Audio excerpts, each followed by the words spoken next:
twister. I know quarantine can be a boring and lonely time, so today I'm going to show you how to care for your very own pet rock to keep you company in these times. Now, step one is of course to find a rock. This can be easily done by just going outside. I'd recommend looking in your garden or when you go out for your daily exercise.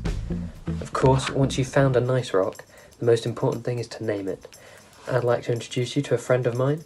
This is Dwayne. I found him yesterday evening in the garden and thought he'd make an amazing pet.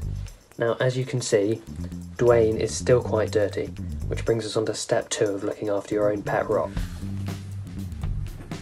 Okay, now step number 2 is obviously to give your pet rock a nice bath.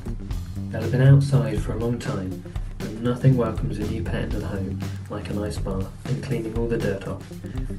This will also make your parents a lot happier, as your pet rock won't be tracking dirt all over the house. So what you want to do is you just want to scrub the dirt off the rock so you get a nice clean pet rock. There we go. It's nice to make a nice warm bath for them so they don't get too shocked by the cold water. Now, after you've washed them a bit and given them a bit of a scrub, it's probably wise to just leave them to soak in the sink or in whatever bath you've chosen to use.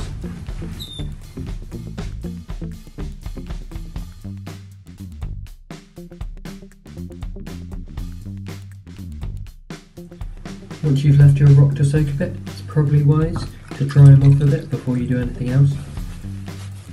I'd use a bit of kitchen roll or some toilet paper for this, because if you use your towels they may get dirty. That'll probably make your parents quite annoyed. There we go. One pet rock, dried off, much cleaner and much happier.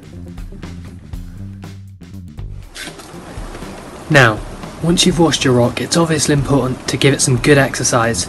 So, although it's wet and rainy out here, I'm still going to exercise my rock because I'm a responsible rock owner. I've got it on a little lead here. It's a bit tangled, but it will do the job because you just want to take your rock for a walk. In fact, I'm even going to let mine off the leash. Good boy. So well behaved. He's gone to meet his fellow rock friends. So it's good to exercise for your rock for maybe 15 to 20 minutes a day. You don't want him getting fat and chubby. Obviously, the last step to keeping a rock healthy is to feed and water it. So right here I've got a bowl of Rice Krispies, which happen to be Dwayne's favourite food. Now he's very shy, so he's not going to eat on camera, but if I leave him in this bowl and look away, I'm sure he'll eat. And similarly with the water, I don't often see him drinking, but when I leave, I just put him in some water and leave him to drink, because it's important not to get dehydrated.